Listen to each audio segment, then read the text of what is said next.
남의 집에 와가지고 상근이 형이랑 황봉선 누님이 이집트 여행 가는 바람에 음, 저한테 갑자기 이번 토요일하고 다음 토요일 두 번을 이렇게 진행하라고 말씀을 해서 음, 제가 어쩔 수 없이 이렇게 말씀을 하게 됐습니다.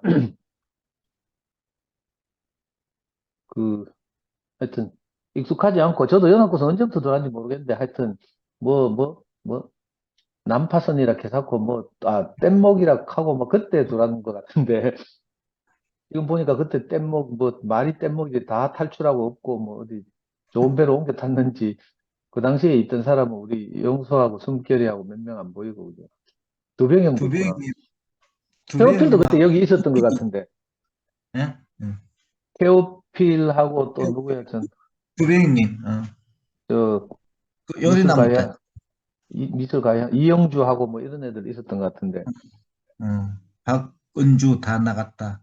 맞네. 박은주도 있었고, 음, 현실이 참 무상합니다. 그래서 저는 이제 뭐, 제 간증이라고 생각하고 편하게 이렇게 몇 가지 말씀드리려고요. 원래 11월 초에, 11월 첫 이 연합구수 모임에서 상근이 형이 그 너희는 나를 누구라 하느냐 이런 제목으로 이제 말씀하셨죠. 그리고 그 후로 이제 쭉 뭐 예수에 대한 탐구 어쩌고 저쩌고 하면서 이제 몇 가지 이제 좀 거대한 주제를 가지고 이렇게 문제 제기를 해놓고 지금 이집트를 가셨는데 갑자기 그 생각이 났어요. 그래서 어떻게 보면 상근형 말씀에 대한 화답, 제 반응이기도 하고 또 넓은 의미에서 여기 연합구성에 계신 분들도 결국은 그 투팸에서 함께 생활하시는 분들이기 때문에 저는 이제 그 어제 오늘 이 고민을 했어요. 나는 왜 여기에 있는가? 이런 고민을 했어요. 그래서 나는 왜 지금 여기에 있는가? 여기에 대해서 이제 말씀드려보려고요. 그 형님이 그 11월 첫 토요일 날 너희는 나를 누구나 하느냐고 마태복음 16장을 인용해서 말씀하셨거든요. 그냥 시간 관계상 이 말씀 노트는 이제 톡방에 올려놨으니까 그 성경 구절을 읽거나 이렇게 하지는 않겠습니다. 결국 마태복음 16장의 핵심은 그거잖아요.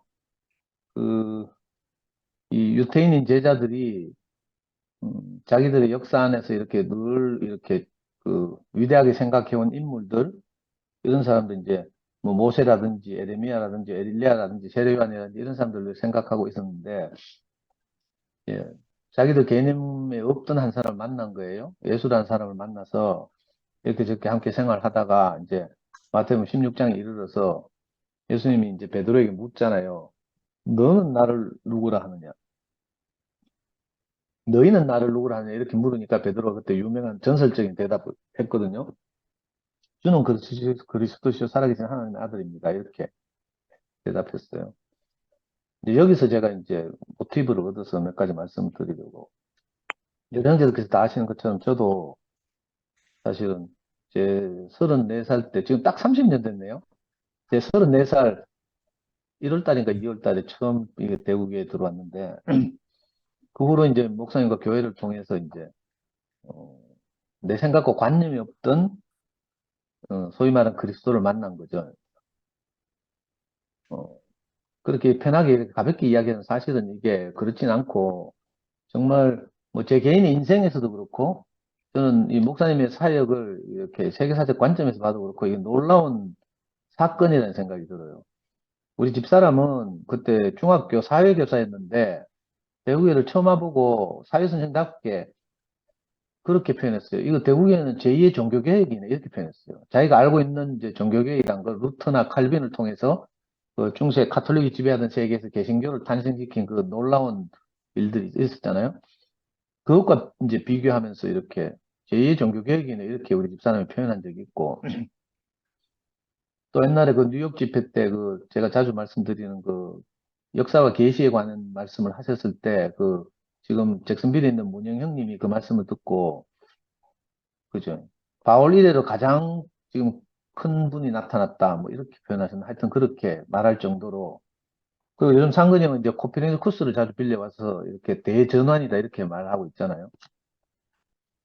그 우리가 알다시피 이제 코페르니쿠스는 그 당시 중세 중세 카톨릭이 지배하고 있던 세계관이 이제 카톨릭의 세계관을 그대로 이제 따라하던 세계관인데, 그때는 이제 그 평평우주론이라고 해서 이제 그죠? 이 지구가 둥글지 않고 평평하다고 생각했죠. 하늘 이런 돔처럼 야구장 돔처럼 지붕을 덮고 있고 땅 속에는 음부라는 곳이 있고 뭐 이렇게 생각할 때인데, 그 모든 것을 이제 지구를 중심으로 생각할 때란 말이에요. 그래서 심지어는 태양조차도 지구 주위를 돈다는 것이 이제 가톨릭의 진리처럼 받아들이고 있을 때, 이 코페르니쿠스가 나타나서 그게 아니라 지구가 태양 주위를 돌고 있다, 뭐 이런 이야기를 하고 막 그래가지고 뭐 난리가 났었잖아요. 근데 이제 요즘 상근이 형 최근에 하신 말씀에 따르면 결국은 뭐 과학이 종교를 이긴다 하면서 이렇게까지 이제 표현하시던데, 하여튼 이게 그때 큰 사건이었어요. 그래서 우리가 일반화해서 이제 지금은 좀 이런 그 사고의 혁명적 전환이 있을 때마다 코페르니쿠스를 비교해서 코페르니쿠스적 전환이다 이렇게 표현하는 거죠. 저도 이제 전 목사님 만나고 나서 저는 자연과학에 대해서 잘 몰라요. 여러분들이 아시는 것처럼 저는 운동부 출신이고 마르크스나 레닌의 이론을 따르고 이랬기 때문에 그렇게 이제 물질 세계밖에 없다고 생각했어요. 근데 이제 목사님과 교회를 만나서 이렇게 말씀을 듣다 보니까 내가 놀라운 발견을 하게 된 거죠. 뭐, 저만의 인식이라고 할 수도 있는데, 이, 상근 형님이 이제 요즘 언급하고 말하는 그 뉴턴의 그 물리 법칙들 있잖아요. 또 다윈의 진화론도 있고 여러 자연과학적 그런 것들, 이것들이 이제 영향을 미치는 것이 이제 소위 말하는 그 물질 세계란 말이에요. 근데 저는 처음으로 말씀으로 창조되는 세계를 본 거예요. 그리고 사람도 나는 부모님에서 태어났지만 생물학적으로는, 그러나 인격적으로는 어떤 말씀에 의해서 다시 지어지는, 조성되는, 좀 더 적극적으로 창조되는 이런 사람을 봤단 말이에요. 아, 이거 세계가 전혀 다르구나.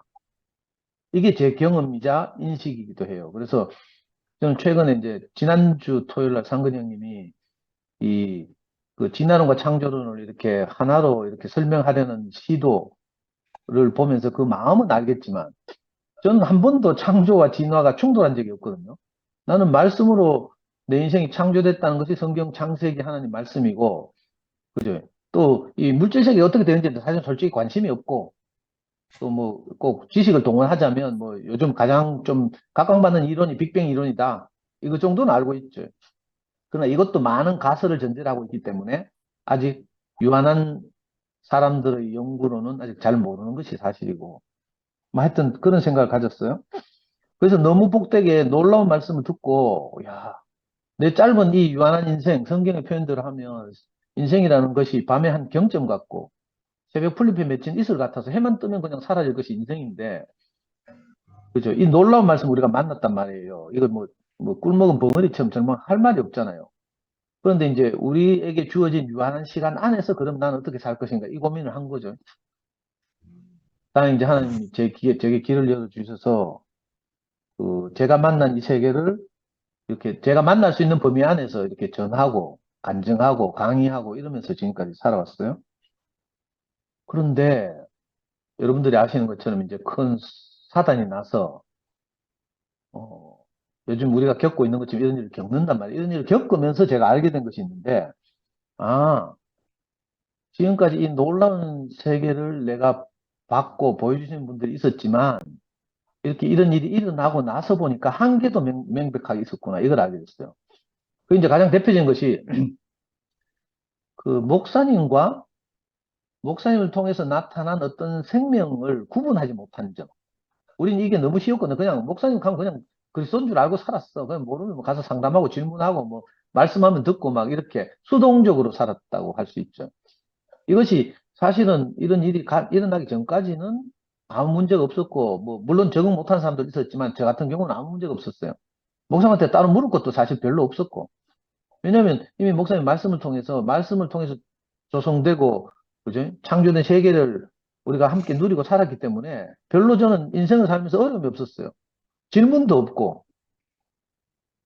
그랬는데 이런 일이 딱 벌어지고 나니까 이 형제들이 막 나눠지잖아요, 지금. 나눠져 있고, 형식적으로. 이걸 보면서, 아, 우리가 지금까지 목사님과 그리스도를 동일시하는 큰 오류를 범하고 있었구나. 자, 이것 때문에 이제 많은 사람들이 놀라가지고 오히려 역행하면서 뒤로 나자빠지고 뭐 이런 분들도 생기고 이랬죠.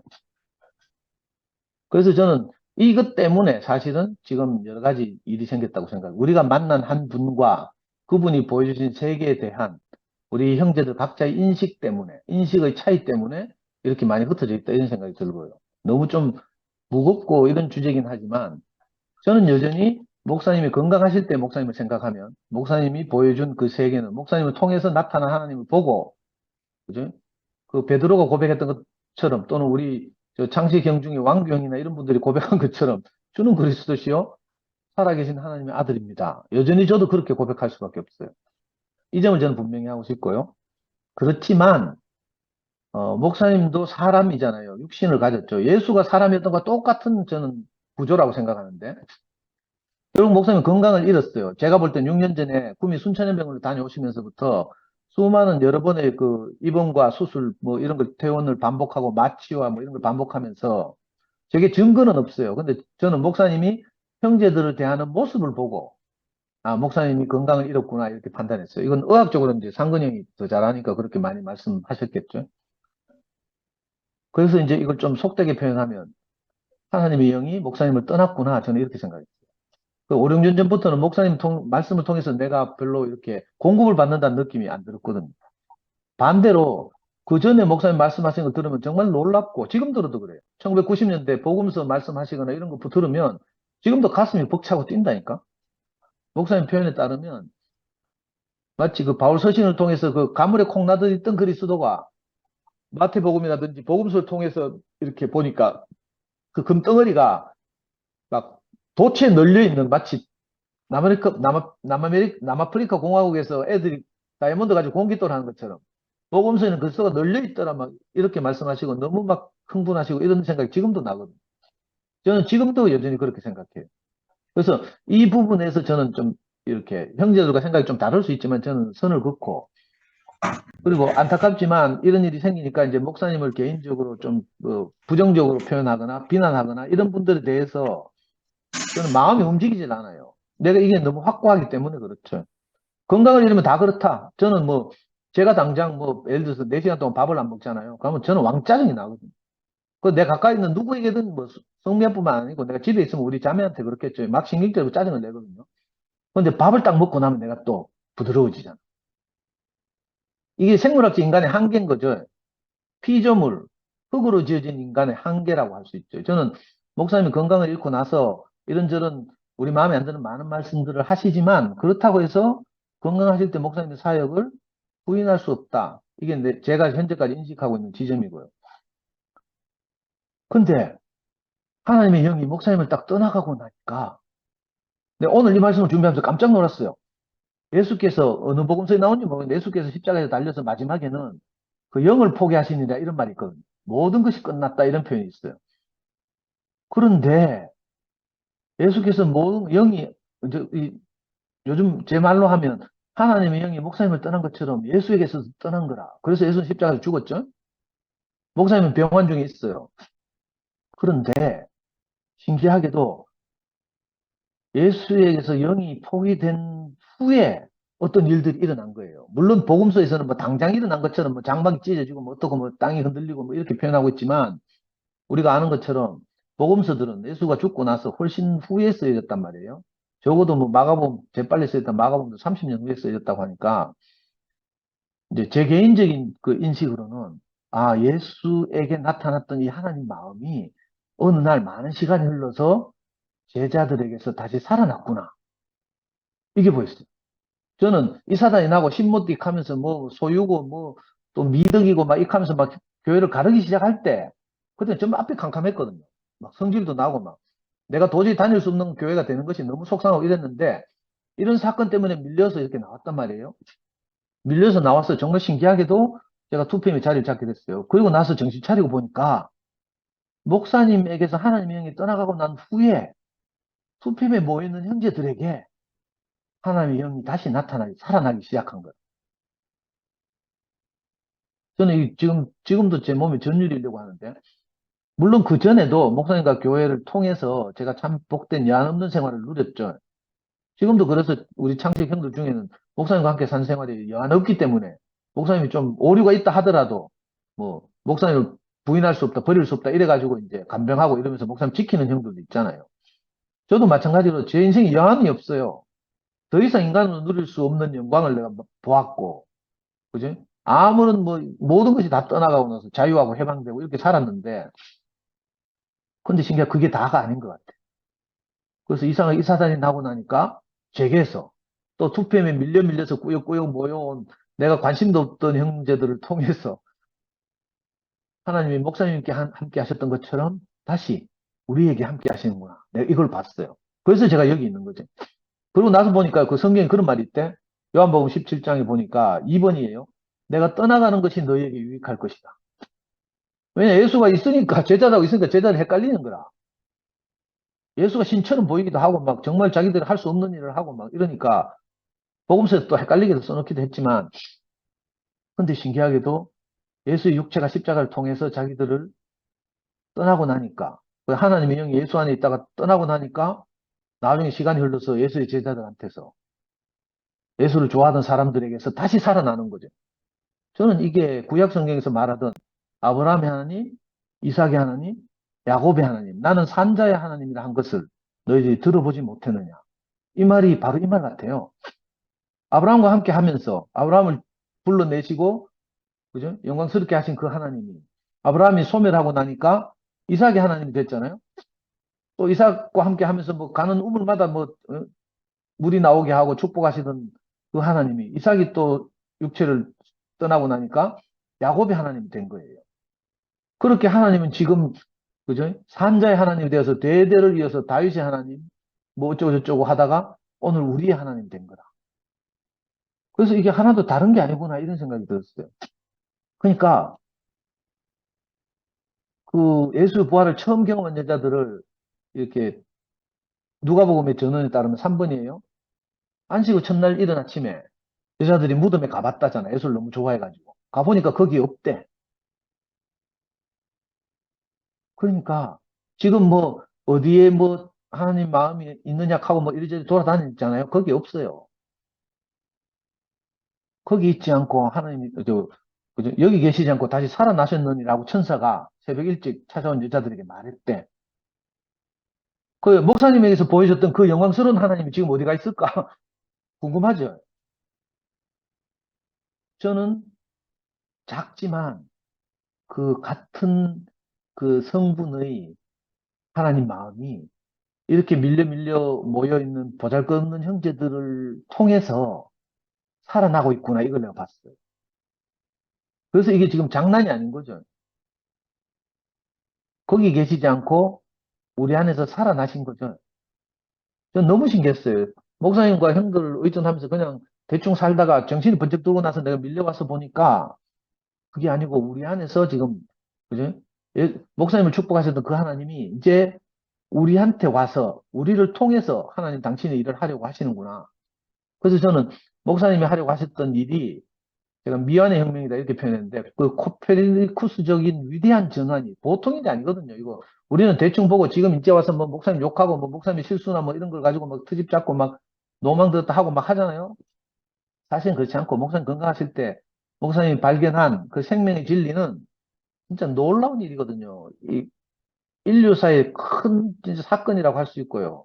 근데 안타깝게도 우리가 유한한 인생이다 보니까 목사님 건강을 잃고 이러면서 이 목사님이 하시던 그 사역이 하나님의 경륜이 그만 멈추고 있어요. 그 대를 이어서 이거 이어져야 되잖아요. 저는 그래서 우리 상근이 형을 보면서 제가 상근이 형을 자주 만나서 토론도 하고 막 반박도 하고 하소연도 하고 형 너무 과격하다 하고 막 하긴 하는데 형의 마음속에는 그게 있어요. 어떻게 하든지 목사님이 하셨던 이 사역을 그죠? 그 목사님 신보 때 이런 이야기 하니까 막 너무 속상해가지고 예수를 정확하게 알고 싶다 하고 형이 막 공부하고 막 이렇게 하잖아요. 그 형의 마음을 내가 다 알거든요. 어쩌면 우리가 그죠? 뭐 생각과 이런 건 다를지 모르지만 우리 모든 형제들이 그런 목사님이 하셨던 사역을 우리가 이어받아서 대를 이어 완성해야 할 완성까지는 아니고 우리가 대를 이어서 이 세상에 그죠? 빛과 소금으로서 그걸 제시해야 될 그 임무를 우리가 가지고 있지 않나 이런 생각이 들고 또 우리 대에서 부족하면 또 우리 후손들을 통해서 이게 영원히 이어져야 될 그런 일이 아닌가 이런 생각이 들고요.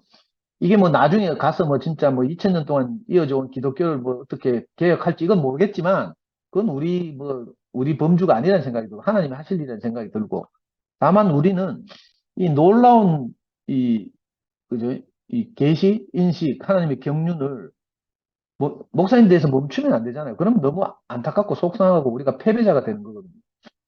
그래서 그런 못난 우리들이지만 참 전부 독특, 내 지금 화면에 이름 이렇게 쭉 보다 보니까 전부 뭐 독특하고 저처럼 다 사이코고 뭐 참 진짜 희한한 사람들이 모여 있는데 자 그럼에도 불구하고 우리가 아니면 이 일을 계속할 사람이 없어. 전부 병자들이냐. 내 우리 형 보면요. 우리 형은 정신분열 환자 같아요. 좀. 목사님 하시던 일을 막 자기가 잊고 싶어 가지고 막 열심히 이것저것 연구하고 책 읽고 하잖아요. 괜히 내가 그때 여기 연합 구순 모임 와가지고 병원 책상에 갔더니 돌 김용옥의 도마복이 놓여 있다 뭐 이야기를 괜히 간증해가지고 그 말 듣자마자 어떤 누님 실족해가지고 안 오잖아요. 왜냐하면 그 돌 김용옥에 대한 태도가 사람마다 다 다르거든. 저는 뭐 돌 김용옥의 강의를 별로 뭐 좋아하진 않지만 그래도 그렇게 뭐 나쁜 사람은 아니라 생각을 하는데 어떤 사람들은 또 막 정통 기독교에서는 도마복음을 언급하는 것 자체가 막 무리라는 생각도 하고 막 이러거든요. 근데 저는 이제 상근형의 마음을 여러분들한테 꼭 말하고 싶어요. 그래서 그 11월 초에 상근형님이 토요준 모임에서 하신 말씀 들어보면 너희는 나를 누구라 하느냐 라고 하면서 이제 그 질문에 대해서 자기가 대답하고 싶어서 예수에 대해서 깊이 파고 죽은 예수가 아니라 살아있는 예수는 어떻게 살았는지를 연구하겠다고 하잖아요. 그게 이제 형님의 고민인데 저는 좀 다른 관점, 거기에 대해서 다른 관점을 가지고 있어요. 저는 예수에 대해서 별 관심이 없고요. 단지 하나님이 예수를 사용하셨을 때 예수에서 어떤 현상이 일어났는가. 이걸 보고 우리가 그리스도라고 하잖아요. 그리스도. 그러니까 예수와 그리스도를 동일시하는 오류를 많은 기독교인들이 범하고 있거든요. 그래서 예수를 유일한 그리스도다 이렇게도 말하죠. 이거는 마치 불교적으로 말하면 인도 저 작은 나라의 왕자였던 시다르타가 석가모니가 가출해가지고 뭐 고민하고 뭐 연구하고 뭐 보리수 나무 밑에서 뭐 면벽하고 이러다가 아, 내 안에 붓다가 있구나, 부처가 있구나 이걸 발견했어요. 그래서 이걸 나중에 수천 년 후세 사람들이 석가모니 부처님 이렇게 말하죠. 이걸 이제 원어로 하면 시따르다 붓다라는 이야기인데, 자, 시따르타는 자연인이에요, 자연인. 붓다는 어떤 자연인 안에 있는 그 부처의 마음이거든요. 대자 대비한 어떤 마음, 분별심을 버린 마음, 이거거든요. 구조가 비슷한데, 저는 예수와 그리스도의 관계도 이렇다고 생각해요. 이거 뭐 목사님 수없이 말씀하셨는데도 형제들 헷갈리는 형제들 진짜 많더라. 윤석열 대통령. 윤석열은 자연인이고요. 대통령 어떤 직임을 말하잖아요. 윤석열 이전에는 문재인 대통령이 있었어요. 문재인, 윤석열은 자연인이고 박근혜는 자연인이고 대통령이라는 건 직임이죠. 자, 그리스도는 하나님을 대신하는 직임을 말해요. 누구라도 물론 예수가 이제 그걸 뭐 엄청나게 최종적으로 완성되게 표현해서 그렇긴 하지만 그래서 저는 우리 형처럼 예수에게는 별로 관심이 없고요. 하나님이 예수를 사용하셨을 때 그분에게서 나타났던 놀라운 일들 아, 그리스도가 이렇구나. 사람을 살리는 생명이구나. 여기에 저는 주목하게 된 거죠. 그리고 이걸 몇몇만 본 게 아니고, 나중에 고린도 4번 보면요. 고린도전서 15장에 보면 바울이 그렇게 고백을 하고 있어요. 제일 처음에 여자들에게 보이시고, 그 다음에 11형제와 사도들에게 보이시고, 500의 형제들에게 보이신 다음에, 마지막으로 만삭되지 못하고 난 자 같은 내게도 보이셨다. 이렇게 고백했어요. 그러니까, 저는 이걸 저만 그렇게 그리스도를 인식하고 있는 줄 알았더니 투표에 밀려서 보니까 형제들마다 농도의 진하기와 뭐 그리스도를 표현한 크기는 다를지 몰라. 방식은 좀 다를 수 있어. 그런데 형제들 안에서 나타나는 감정 하나하나를 듣고 있다 보면 아, 이거 일시에 우리에게 보이셨구나. 이게 알아진다니까. 그래서 저는 예수에게는 별로 관심이 없고 그러니까 이건 이제 오늘날로 내가 치환해서 말하자면 저는 목사님의 육체에 대해서는 별로 관심이 없어요. 솔직히 말하면 대단히 죄송하긴 한데 목사님이 이제 편찮으시잖아요. 그래서 많은 형제들이 목사님을 소중하게 여기서 간병하고 막 이래 순서대로 돌아가면서. 그래서 저는 저보고 간병하라고 연락이 왔어요. 창룡님한테서. 그 소리를 듣자마자 내가 그렇게 말했어요. 형님, 저는 누구 간병을 할 위인이 못 되고 오히려 제가 간병을 받아야 됩니다. 내가 할 줄 아는 게 아무것도 없으니까 지금 우리 연구소에서 성미자매가 같이 생활하잖아요. 난 아무것도 할 줄 아는 게 없어. 입만 살았어. 성질만 드륵드륵 내고. 모든 디테일하고 구체적인 일은 성미자매가 다 하거든. 물론 우리 집에 가면 우리 자매가 다 하고. 그래서 저는 아무것도 할 줄 아는 게 없어요. 그래서 간병을 못 하겠다고 완곡하게 이제 사양했거든요. 이게 사실 현실이기도 하고. 그리고 저는 목사님의 건강은 그렇게 사랑하는 형제들이 정말 의리를 지키면서 목사님과 함께 사는 시간이 여한이 없기 때문에 그렇게 지키는 것을 충분히 이해하고요. 누구라도 그렇게 해야 된다고 생각해요. 아무도 없었으면 아마 내가 갔을지도 몰라. 근데 꼭 내가 아니라도 되기 때문에 저는 목사님의 그 건강, 육체도 중요하지만 목사님이 일생을 걸쳐서 해온 사역, 이게 난 너무 아멘. 아까운 거예요. 분해 죽겠어요, 나는. 음, 그래서 이 목사님의 사역을 어떻게 하는지 누군가가 대를 해야 되겠다 이 생각이 드는 거예요.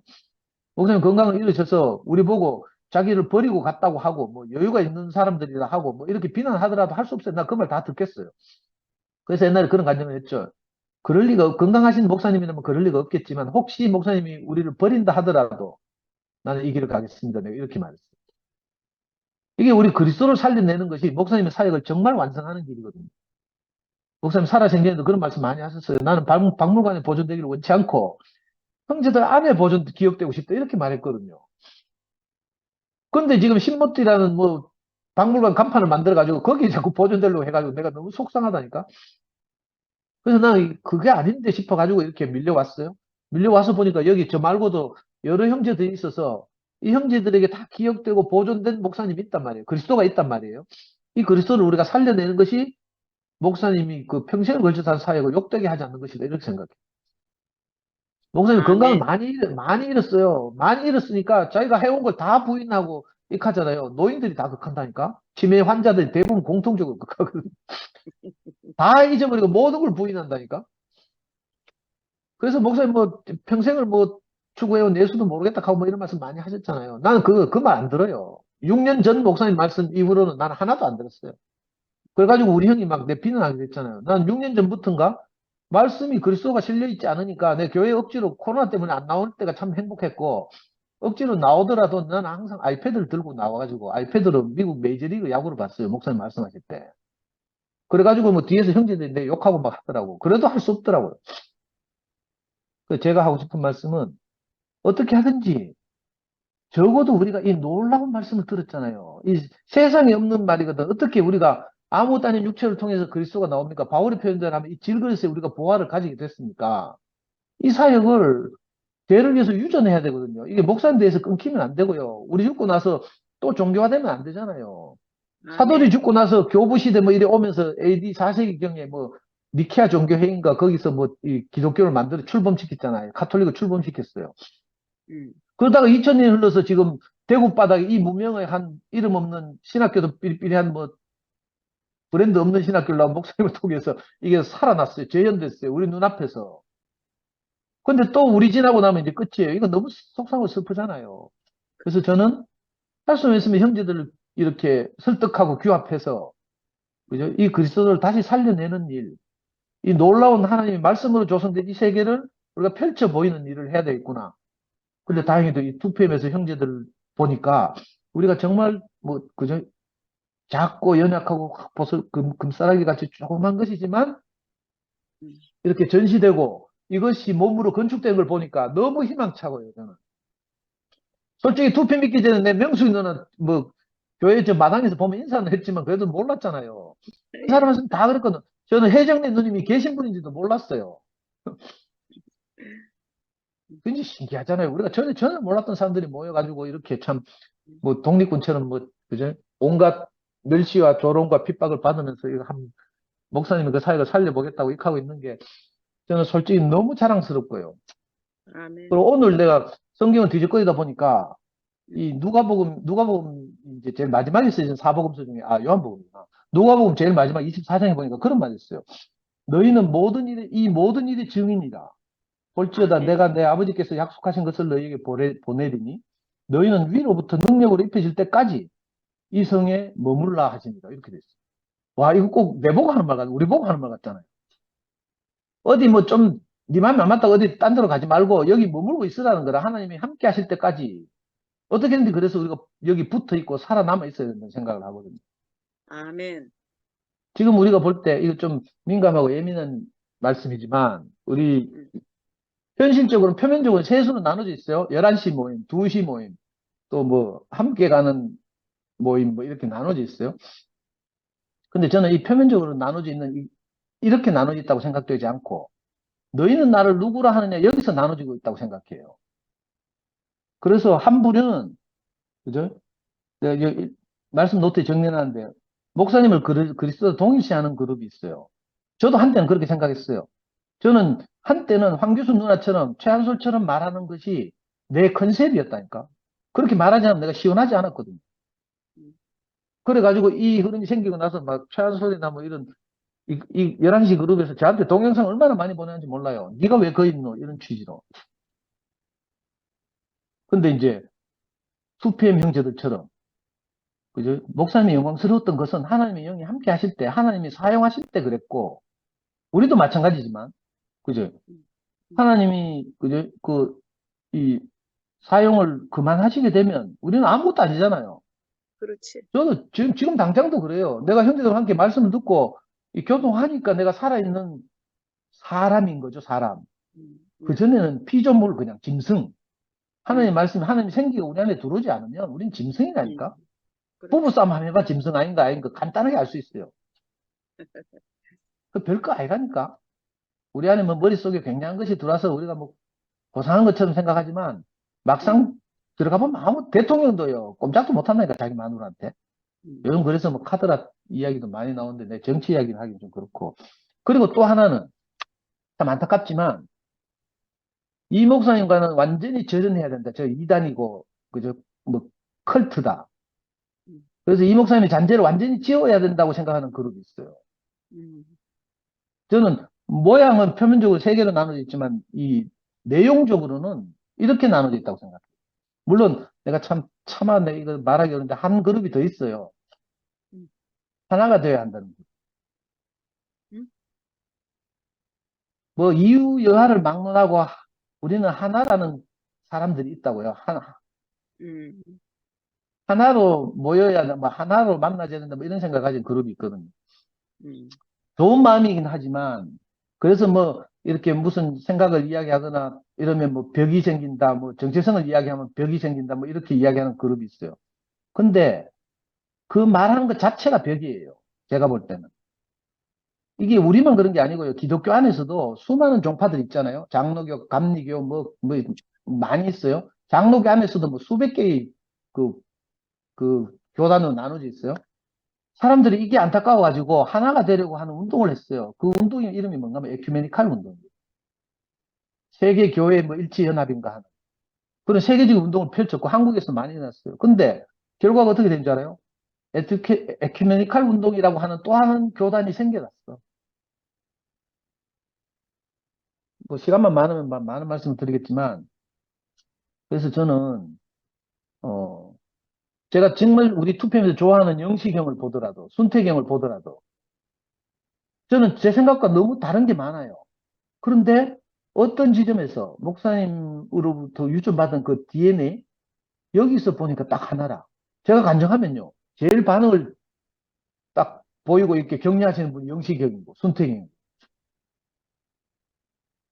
그래서 제가 어떤 생각을 하게 됐는가 하면 이 그리스도를 아는 것이 모든 것을 아는 것이다 이 생각을 하요.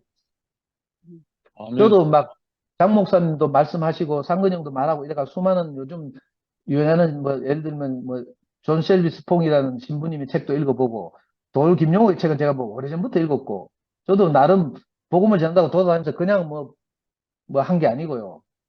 나름 뭐 이렇게 어떻게 하면 세상 사람들에게 내가 만난 그리스도를 효과적으로 전할까 싶어서 많은 고민을 하고 책도 읽고 하거든요.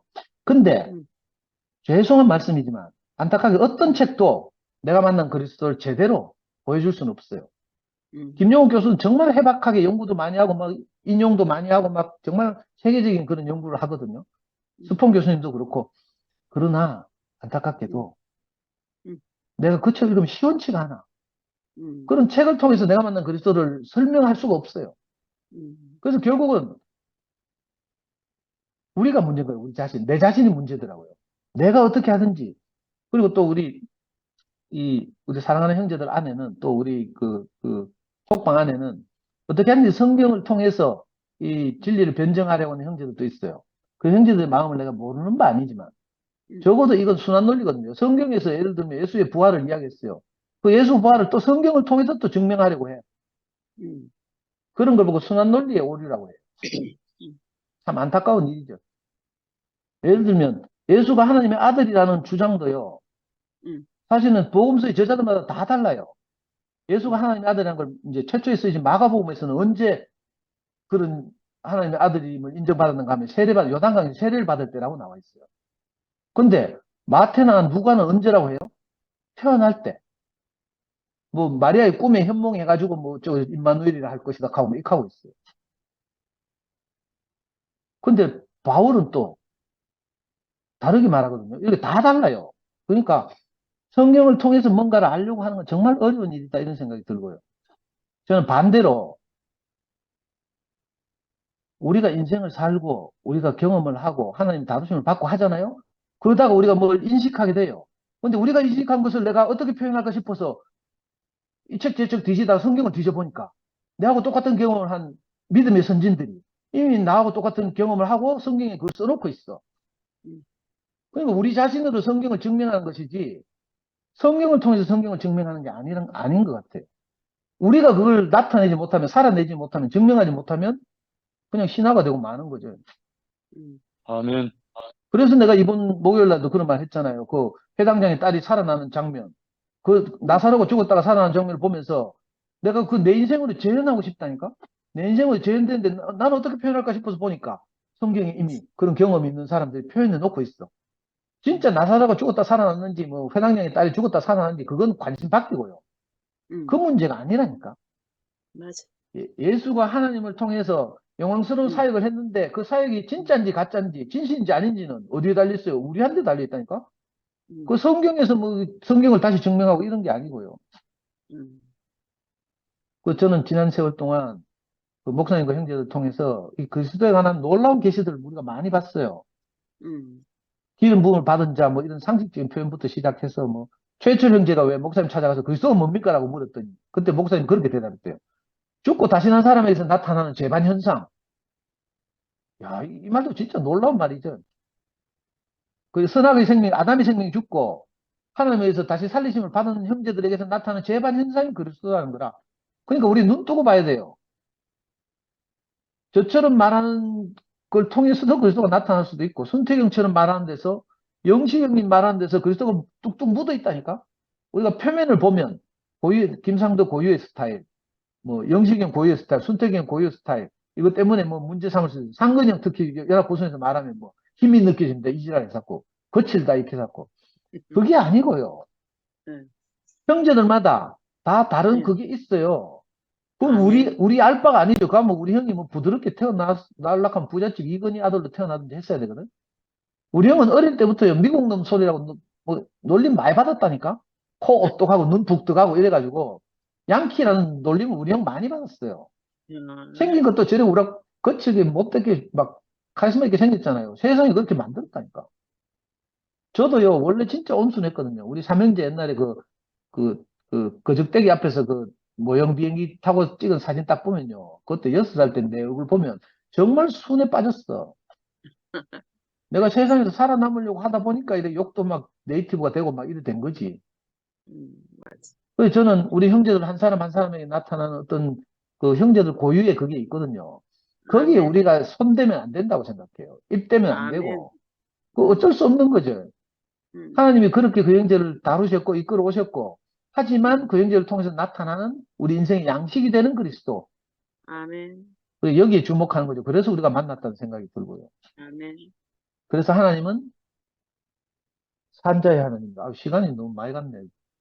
제가 정말 옛날에 상근이 형이 중심부 집회 RT에 와가지고 그죠? 그 리처드 도킨스의 이기적 유전자라는 책을 소개했거든요. 거기 보면 이제 유전자를 주인공으로 보면 있잖아요. 유전자를 지인이라고 해요. 그죠? 그러니까 우리 아버지 안에 있던 유전자가 우리 아버지 돌아가시고 나니까 상근형이나 저 안에 이 지인이 유전되어 온 거죠. 그리고 사람의 몸은 숙주라는 거예요. 이 사람의 관점, 진화생물학적 관점에 따르면. 그리고 우리가 죽고 나면 우리 안에 있던 DNA가 명수, 명운이, 명흥력이 또 유전되겠죠. 이게 이기적 인자라는 놀라운 그 통찰인데, 이거 다윈 이래로 가장 뛰어난 진화생물학자라고 하거든요. 그래서 이 사람이 이 생물학적 지인 유전자처럼 문화적 유전자도 있다는 거예요. 이게 원래 없던 영어 단어인데 이 사람이 지어내서 그 밈이라고 해요. MEME, 밈, 문화적 유전자라고 하거든요. 저는 상근형이 이 말을 하는데 우리가 만난 그리스도를 세상 사람들 설명하는데 너무 적합하다는 생각이 들어서 내 지금도 충격을 받아요. 기억이 아직도 나거든요. 상근형이 리처드 돈킨스를 읽지 않았으면 이런 설명이 불가능했을 텐데. 기껏해야 우리는 전에 옛날에 들었던 플라톤의 이데아론 뭐 이런 걸 통해서 이제 겨우 그리스도를 설명하고 이랬는데 이 리처드 도킨스의 그 설명을 들으니까 너무 설득력이 있어요. 그래서 저는 세상에 나서 강의할 때 이걸 많이 써먹거든요. 물론 우리는 그리스도에 대해서 다 경험이 있고 이렇기 때문에 구체에 그럴 필요는 없지만 우리가 세상에 나가서 복음을 전하려고 하면 그 우리가 만나는 사람들의 형편과 사정에게 맞게 우리가 알고 있는 그리스도를 녹여서 이거 코딩해야 되거든요. 그만의 언어로 전해야 돼요. 예. 그래서 상근형은 요즘 이런 고민을 하는 것 같고요. 그래서 형제들이 우리 상근형의 말씀을 들으면서 그 형님의 고민을 알고 이해하고 들었으면 좋겠고, 이거 거치고 뭐 이런 문제가 아니거든요. 어떻게 하면 목사님이 하신 사역을 대를 이어서 할까 싶어가지고. 또 우리 형은 의사다 보니까 목사님의 그 육체에 또 관심이 많더라고. 그래서 예수의 육체에도 관심이 많고. 그 저는 형님을 보완하는 의미에서 목사님 육체는 내가 피도 눈물도 저는 없으니까 목사님 육체에 별 관심이 없고 목사님이 우리를 살리신 그 그리스도에 대해서만 좀 관심 있는 저는 이기적 유전자를 가졌는데 근데 너무 감사한 것이요. 이 유전자, 이 문화적 유전자, 도킨스의 말에 따른 문화적 유전자 목사님과 형들을 통해서 사도들 예수를 통해서 나타났던 그 예수의 아버지 하나님 사도들을 통해서 예수에게서 유전된 그 사도들의 하나님 그리고 내가 뭐 그 중간에 다 모르겠고요. 현실에서 제 인생에서 만난 목사님의 하나님 저는 지금도 잊히지않아요. 목사님의 하나님이 목사님 어떻게 진실하게 이끌어 오셨는지 그죠? 아멘. 그 목사님의 명 말씀을 통해서 내 지금도 기억하거든요. 그래서 제가 그렇게 간증한 적도 있어요. 내가 할 수만 있으면 내 꼬라지는 이렇지만 내가 할 수만 있으면 그죠? 나도 목사님처럼 되고 싶습니다. 내가 교회 앞에서 이렇게 간증한 적도 있어요. 음. 참 언감생심이지만 내 이 질그릇 꼬라지를 생각하면 정말 참 차마 말로 하기 어렵지만 그러나 그렇게 진실하신 분을 우리가 만나서 하나님의 다루심을 받은 그분을 보고 우리가 따라왔단 말이에요. 그래서 맞아요. 오늘 우리도 이분의 인생을, 이분의 사역을 우리가 네. 살려내야 된다는 생각을 해요. 물론 아멘. 건강을 유지하고 이런 것도 중요하지만 결국은 나사로도 뭐 나흘 만에 죽었다 살아났지만 언젠가 또 죽었을 거 아니에요. 회장장의 딸도 그렇고요. 개개인의 그 삶도 소중하지만 그죠? 우리가 해야 될 일은 따로 있다는 생각이 들고요. 그래서 저는 오늘 여기 우리 연합 구순 모임에 모인 형제들이나 또는 이걸 또 영식님의 수고로 영상으로 보실 형제들에게 제가 일부러 호소하고 싶어서 이 말씀을 드리는 거예요. 자, 아멘. 우리는 너는 나를 누구라 하느냐 이 질문 앞에 우리가 다 서 있다. 그래서 뭐 이단이다, 뭐 이거 맛이 갔다, 뭐 노망이다, 뭐 컬트다, 익하고 그냥 버리고 떠날 일이 아니고요. 저는 못 떠나겠어요. 왜? 그럼. 내 인생이 전복됐으니까 이 놀란 그리스도를 내가 만났으니까 이 기억을 지울 수가 없어요. 그리고 저는 아멘. 그냥 내만 만나서 내만 혼자 좋고 누린 게 아니고요. 이 네. 보잘것없는 이 뚝배기 깨진 질글 같은 제가 온 동네 돌아다니면서 지금까지 15년, 16년, 17년 동안 아무 대가 없이 그죠? 음.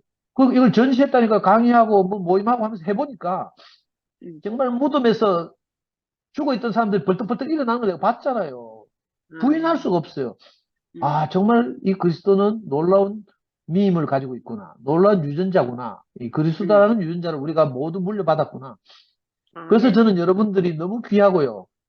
이 저 아멘. 혼자서는 안 될 일을 여기 모여있는 여러분들과 함께 작지만 힘을 합해서 이걸 다시 아멘. 살려내서 이 아멘. 위대한 걸음이 목사님 대해서 멈추지 않았으면 하는 그런 소원이 있습니다.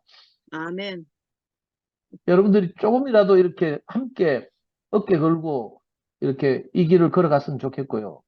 그 하나님이 아멘. 우리를 그 하나님이 놀라운 은혜로 우리를 이렇게 베푸실 때까지 아까 누가복음 마지막 24장에서 말씀하신 것처럼 내가 오늘 이거 우연하게 이 구절을 봤는데요. 음, 너희는 위로부터 능력을 입혀질 때까지 이 성에 머물라 하시니라. 이렇게 말하고 있어요. 음, 그래서 저는 호소합니다. 우리 목사님 지금 편찮으시잖아요. 그러니까 건강을 잃으신 분이 무슨 말을 못 하겠어요. 그죠? 치매 걸린 우리 뭐 이 부모님들 보면 그렇잖아요. 꼭 치매 안 걸려도 그런데 치매 안 걸려도 우리가 뚜껑 날아가고 막 그죠? 짐승처럼 살게 되면 우리가 무슨 말이든 하잖아요. 근데 그런데 주목하면 안 되고요. 정말 살아있을 때 하나님이 사용하셨을 때 음, 그죠? 그 나타났던 그 피조물의 영광 이걸 우리 눈앞에서 분명히 보여줬잖아요. 이걸 하루아침에 청산하고 나 몰라라 하는 건 인간의 도리가 아닌 것 같아요, 저는. 그래서 저는 여기서 못 떠나겠어요. 옴짝달싹도 못 하겠어요. 아멘. 그리고 여기 형제들이 이렇게 함께 해서 이 일을, 그죠? 함께 하게 된 이상한 이 모임이 있다는 것이 너무 감사하고, 어디서 낙동강 같이 전부 다 막, 낙동강 조약돌처럼 밀려 와가지고 여기 이렇게 모여 있는데, 우리가 개별적으로 보면 정말 참, 그렇고 그런데, 이제 우리를 하나님이 사용하시겠다고 하니까, 어찌하든지 목사님이 하신 사역을 예, 우리를 통해서 또 이렇게 이어나갔으면 하는 그런 간절한 마음이 듭니다. 그런 의미에서 우리 연합구순 이 뗏목방이 참 감사하고 귀하고 이제 어떻게 원래 이 뗏목방이 이리 흘러올 게 아닌 것 같았는데 제가 상근이 형 옛날에 말씀 듣고 할 때는 저 신보대로 갈 것 같은 흐름이었는데 뗏목이 어떻게 좌초했는지 어쩐지 흘러 이렇게 이제 투편까지 와서 이렇게 있게 된 것이 참 하나님의 경륜이라는 생각이 듭니다. 주님을 찬양합니다. 아멘. 아멘. 아멘. 야, 상도야, 야.